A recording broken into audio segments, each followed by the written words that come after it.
Welcome to Beyond the Work, Tales in Multifamily Maintenance. My name is Chris Caramano. As a 15-plus year veteran in the apartment industry, I have stories to tell, a desire to hear and tell others' stories. As a multiple committee member for NAA, a CAMT advisory board member and a CAMT holder, and a national presenter and educator, I have met and worked with so many great people in our industry at all different levels. This is not going to be a how-to podcast. This is going to be a how did podcast. We are going to explore the how did tales in multifamily maintenance. How did we do it? How did we learn from it? How did we grow? How did we decide not to do it again? Join me as we go beyond the work. Hey everyone, welcome to episode 2 of Beyond the Work and the Multifamily Mixtape Mashup. You like how I did that? I just made that up. I didn't plan it ahead of time. It just came out and you're not watching an episode of The Turnover. That's our other show with our other co-host, Paul Rhodes. That's right. This is part 2 of Mark and I's discussion on our Advocate conference that we attended a couple weeks ago. And at this point, So.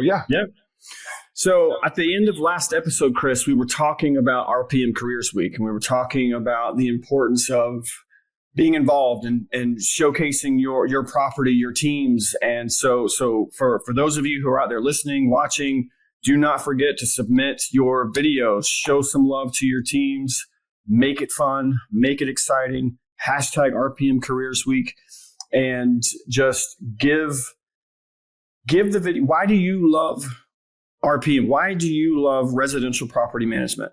What is it about it that you love? A lot of us fell into this industry. A lot of us did not choose this as a career, but here we are making the best out of it. And I've had a 25-year career in this, and I would not do anything else. So I will be submitting videos about why I love what I do for RPMs. We need you to do the same. Chris, anything to add on that? No, it's a great opportunity. There's also, we didn't talk about it on our last episode, but if you go to the Residential Property Management or RPM Careers website, there's this great new career mapping tool that was just rolled out at Advocate. It was really brought to our attention, and you could find some tips and resources from the National Apartment Association and NAA's Education Institute on mapping your path. Big shout out to Tiana Heath at NAA, staff member who worked diligently on this and is staff liaison for several of the committees I work on. Tiana, nice. I love you. Nice. You're a great addition to the team. But there's some great resources. It's kind of like a choose your own adventure. You kind of click on a career path and you can see all the different types of communities you could work at, average compensations, and resources from NAA to either learn more about that role, that part of the industry, those types of communities, or educational opportunities, which is pretty awesome. I wanted to make sure we hit on that because that was something that we missed out during our last discussion on RPM careers. Yeah, I remember sitting in the meeting and then breaking out that map and just all the different options and things that I thought that was phenomenal. I didn't know that the individual who created that. What was her name again? Tiana Heath. And she really, I don't want to say that she solely created it, but she really led the charge and did an amazing job on putting it together. So I wanted to make sure I gave her a shout out. Awesome. She's also a listener of both of our shows. So. Even better. I found a listener, Mark. That was the best part about Advocate for me. I think I'm up to 5 now. Wow. Yeah. I count my parents as 2. Hi, Mom and Dad. Yeah. No. Hi, Chris's mom and dad. Thank you for listening to our combined show. We appreciate it. Chris, I'm sorry. I'm going to get off topic here, but you said, I think you told me once, and this is a funny story, but your parents, when they watch your episode, they sit down on the couch, they pull it up on the big screen, and they just watch your show and then text you afterwards like, great job, Chris. And I get notes. I love that. My mother still wants me to paint my, I'm 32, 33 episodes in. and have this awful yellow wall color in my office. Every week or so, I'll get a text like, when are you going to paint your office? Like, I don't have time. I'm recording a podcast. I don't have time to take apart my entire office. But sometime in the near future, hopefully this summer, my audience is going to see a very different wall color and completely different background here. So hi, Mom and Dad. I'm going to paint soon. I promise. Yeah. But I do the same thing with the turnover. When the turnover gets released, because I really enjoy our episodes. Each of the three of us together, we each have our own shows. Some of them are very serious, some of them, but when the three of us get together, it's fun because it brings out our natural personalities, and we love playing off of each other and picking on Paul when he accidentally hits the mute button. But so I do the same thing on Saturday mornings when the turnover gets released. I come downstairs, I pour myself a tea, and I turn on the television and I just watch the episode because it's fun. And but anyway, back to the reason why we're here.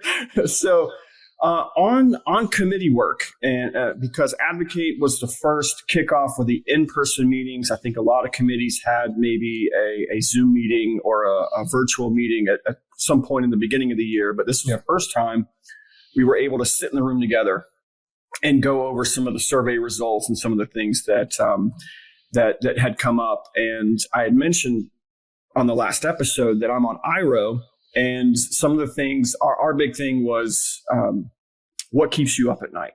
And I mentioned one of our topics was evictions, but one of the other topics, and the more important topic, was employment retention. Mm-hmm. How can we, as the National Apartment Association, help IROs keep their talent? Because ma and pa's I say ma and pa, I don't mean that term negatively, but just single owner, independent rental owners make up a very large portion of the multifamily industry. So with NAA and all of the resources they have with the credentialing program, independent rental owners may not know that there is a CAMT certification, the certificate for a certified apartment maintenance technician. And that is a great way to invest in the education for your on-site maintenance teams. Right. But there's CAM, there's CALP. So CAM's certificate or certified apartment manager, CALP, certified apartment leasing professional. Yep. And then there's CAPS, the certified apartment portfolio supervisor. Yes. And so there's a lot of different ways that independent rental owners can receive education from NAA for these credentialing opportunities. And that's another thing that we're trying to do with an IRO to get out, to let them know, like, hey, because there was a survey done a while ago about employee retention, why people leave their employment. And a lot of it was because they either see no growth, there's no future in front of them, or their employer doesn't invest in their professional growth, just as far as the education part of it. And I just recently did an episode with Kelsey Corey, and she mentioned the 4 C's. So you have compensation, challenges, the commute, and there's a fourth one that'll come to me in probably 20 minutes. But are they getting those 4 C's? Do they have 2 of the C's? Do they have 3 of the C's? And that's why a lot of people are leaving. But that's just some of the extra work that we're doing within IRO. But I know you only talked about a couple of the committees you're on. So give us some more insight into what the committee work that you're doing. Yeah. So last year I was the chair of the operations committee. Nice. This year I'm a member of the operations committee again. Operations committee is very unique because operations is a very broad title. It's a very broad scope. So one of the things that we do, which is a recurring theme with your committee, is we start every conversation with what keeps us up at night. Yeah. Because what we found is in all of the committee work, and it's not the only committee we use that as a guiding light for discussion, is that what we find is the same thing that's keeping Mark Sharp up at night is the same thing that's keeping Chris Karamonica up at night. Yeah. And by having those shared conversations, we may have ideas on why it's keeping us up at night and what we can do, to not belabor the point. What can we do to get a good night's sleep? What can we do to fix it? Because if it's affecting us, it's affecting others who aren't in the room, and it's affecting our team members, and our owners and our managers, not just the people that are in the room. It's really affecting the industry. And that kind of shared experience is really cool. So on the operations committee, we break down into several different areas, which is very exciting. The mental health initiatives, mental health week from NAA, which is in mid-May, is run by the operations committee. It's really put together by the mental health subcommittee that's part of the operations committee. That's coming up in mid-May, so 1 month away. We have I'll definitely be talking more about this on future episodes of both of all of our shows, actually. I know mental health is really important to you, Mark, and I know you've done 3 separate episodes on mental health. I've done a couple myself, and it is a week of acknowledgement of bringing in industry experts from the National Mental Health Wellbeing Council, industry experts from the apartment rental industry that really focus on mental health. And we do, there's webinars and tools and resources that are really published in the month of April. The month of May, to help team members and organizations to really focus on that. So that's a huge part of one of the main tent poles of our operations committee. We also focus on, big trending industry issues. And it could be anything from, legal changes in, EV, EV chargers getting installed at properties to, things that are really affecting day-to-day operations, whether it is, publishing of fees, that's being required, what organizations are doing to publish fees at their sites, either in their lease or on their websites. So that's one group that we have, another tentpole. The third tentpole we have is our operational content. So what we're really focusing on as a committee this year is the tools and resources for organizations, for members, to go to naahq.org and find checklists and stock letters and internet resources without having to do a Google search or an AI search. So we're really focusing on the online content from the National Apartment Association, which is fantastic. Yeah. And then the fourth, you can't have a really strong tent without 4 tent poles. So the fourth one is obviously the one that I am very involved in, is that's our maintenance subcommittee. We spent a lot of time talking about my least favorite word in the English language these days. Mark, what's my least favorite word in the English language? Oh, I don't know. It starts with a C. It starts with a C. And we've talked about it quite a bit. It's a pretty long word. Oh, God. No. Centralization. Yes. So we spent a lot of time talking about centralization this week, despite my best efforts.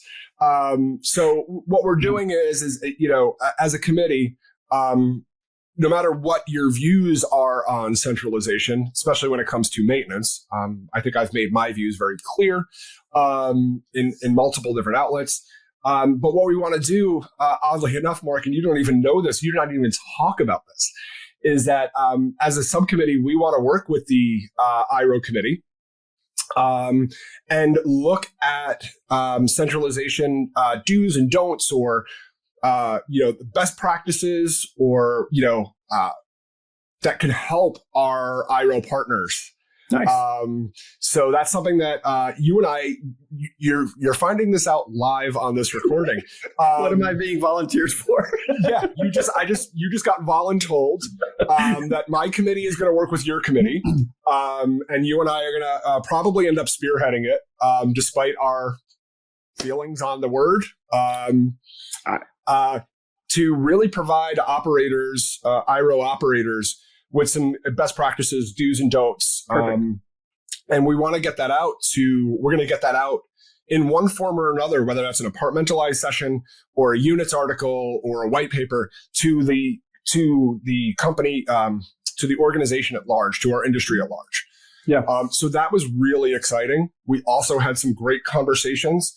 Last year, we did a great maintenance survey on-call. I will tease it here. We are working on a survey for Apartmentalized 2025 that will be hopefully getting out and pushing out there. Do not know what the focus is going to be, but we really want to hear from our maintenance professionals.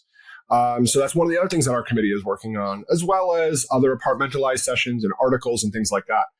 So that's the kind of stuff that I love. It's, I hear from different people, all over the country. And that's one of the many things I love about the committee work that we have the privilege and honor to do for our industry, because we can come up with ways to move the needle. Right. And solve those things that do keep us up at night. Yeah. Yeah. And I would just like to make a clarifying statement on centralization. You see me shaking my head, and you know, my problem with centralization is just that there are too many definitions of what that means to the industry. To some, it's a way to centralize data. And it's a way to make things easier to receive information and use information. In that aspect, I am all for centralization. Right. Please make maintenance easier. Yes. And the technologies are out there. There are some phenomenal technologies out there to do it. If you're centralizing to reduce staff, that's when I have a problem. So just to clarify, I love centralization from a data perspective. If you're reducing staff, cutting jobs, not a fan. Okay, right. Carry on. So that, I also have the honor of working on the Affordable Housing Committee. Nice. It's my first year with them. Nice. As an affordable housing professional with my organization, I think it's really important. The Affordable Housing Committee is doing a ton of work, especially at the highest national levels, to make sure that programs that are in place, like Section 8, like LIHTC, yes, or any number of subsidized programs that are provided to owners, operators, and ultimately our residents, to ensure that those that are in the greatest need are getting proper, safe, secure, well-maintained housing. Lots of meetings happen outside of those committee meetings from our committee. And in the last episode, we were talking about the importance of advocacy, and really we've seen the Affordable Housing Committee grow as the NIMBY is still a thing. Unfortunately, not in my backyard. So we're focusing on YIMBY. Yes, in my backyard. Yes, in my backyard. We're focusing on programs not being cut. We're focusing on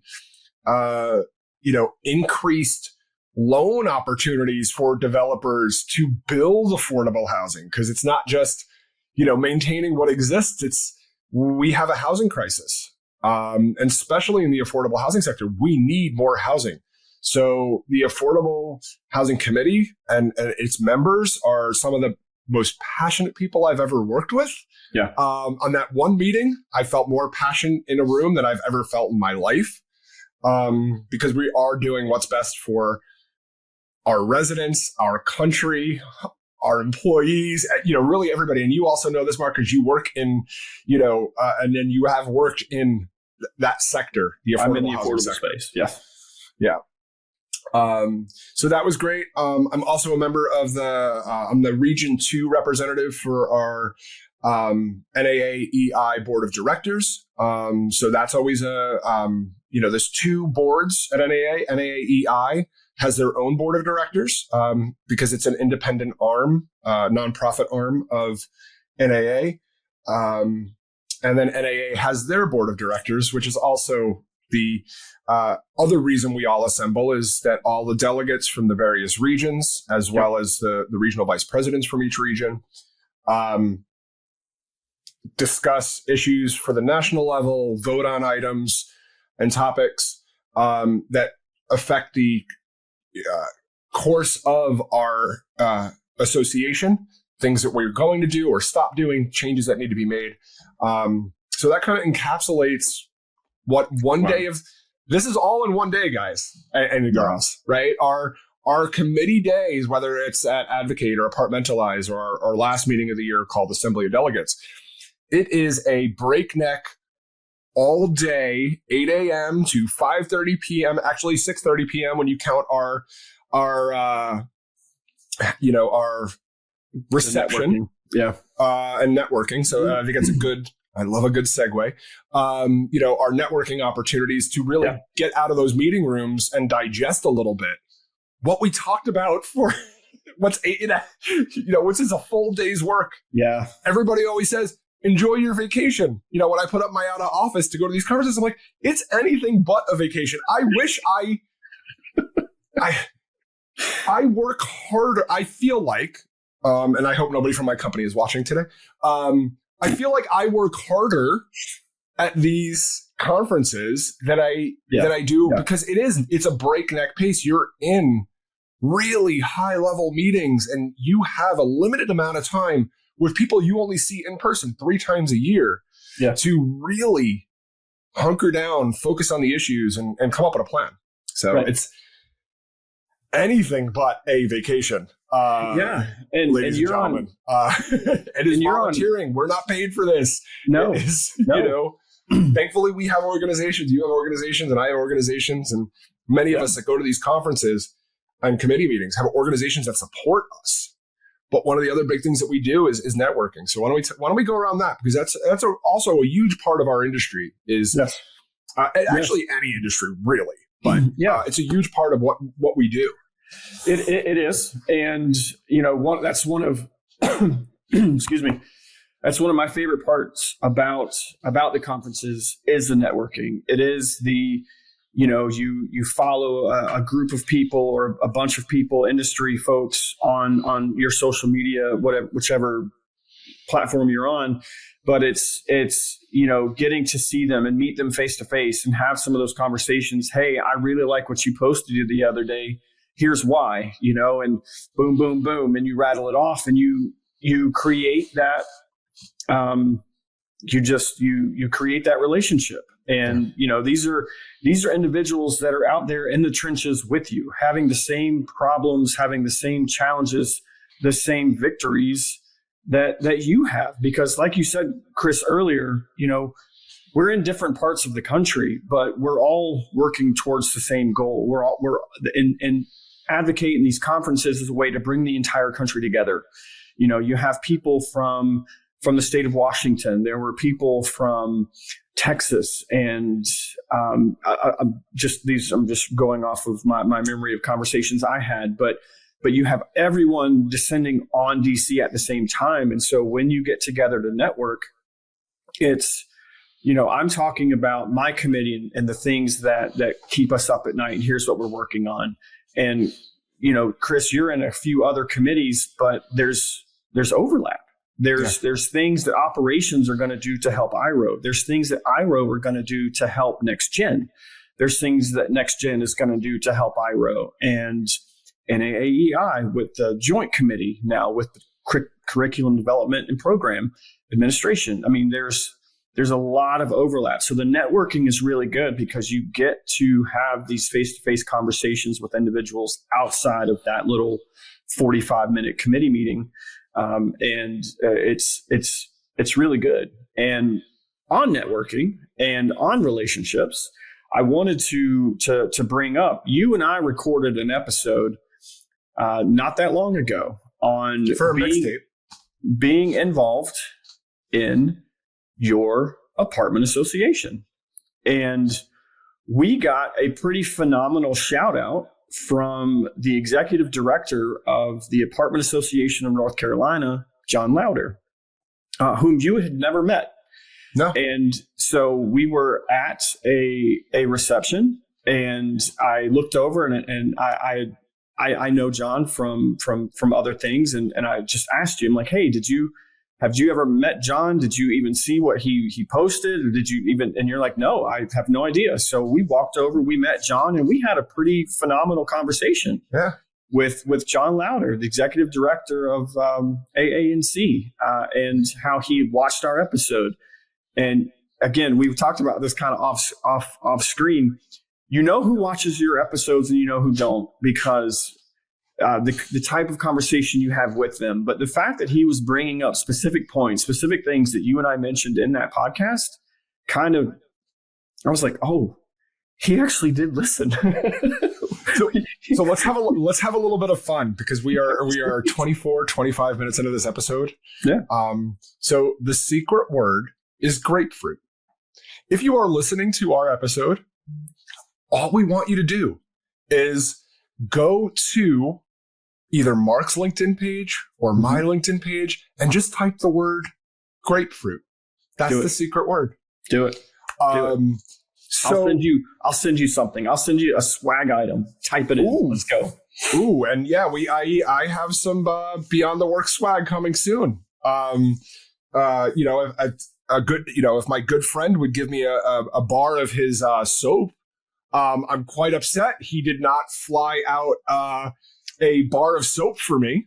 I have my Mixtape hat. It's just out of reach, but I could really, I would have loved that little box. I got a lot of flack for not doing that, but I didn't want to have to explain to TSA why there were 20 bars of soap in my check-in. So we need swag. We need swag that is TSA approved. So that's maybe what we'll focus on with the Multifamily Media Network to get some flight safe swag. Yeah. So big shout out to John Louder. That was a fantastic conversation. It was. One of the other things I just want to, huge shout out to our supplier partners who really support NAA at all levels. They support the receptions. They support Careers Week, and they are true partners. There's too many to mention. I don't want to. It's not about not saying their names or giving them free ad time. There's just too many to mention. There's so many people that I am personally friends with, that I work with, that I don't even use their products and services, but I use them as, resources and sounding boards, and because they are a huge part of our industry. Yes. I think Mark, I don't know if we're going to ever record a part 3, but we probably could. I don't want to tease a part 3, but we'll let you all know on social media if we're going to revisit our Advocate conference conversation. That's right. And I'll leave us with this. I think we'll be talking a little bit more about our conferences this year. And I think that it's a really cool thing to be diving into our committee work, because it really does matter. And there's going to be more volunteer opportunities coming. Yes. To everybody in this industry very soon. It's a little early for me to speak to it, but it's kind of a little bit of heads up. We got something coming from the National Apartment Association that is really going to make some changes. Yeah. So Mark, if you want to wrap this episode, let's do it. I'm ready to be wrapped up, buddy. Yeah. So thank you all for joining us for part 2. Will there be a part 3? Who knows? And also, I hope you all have a wonderful grapefruit. Thank you for joining me for this episode. No matter how long you've been in our industry or what position you have at your company or your community, everyone has a maintenance story to tell. Go to www.multifamilymedianetwork.com and leave me a voice message or share your information, and we can tell your tale together on a future episode. Please check out our sponsors and like, subscribe, and follow to this podcast or video, and join the Multifamily Media News Network newsletter for upcoming shows and blogs from me and the other great hosts on our network. Our stories all connect us. See you for the next chapter.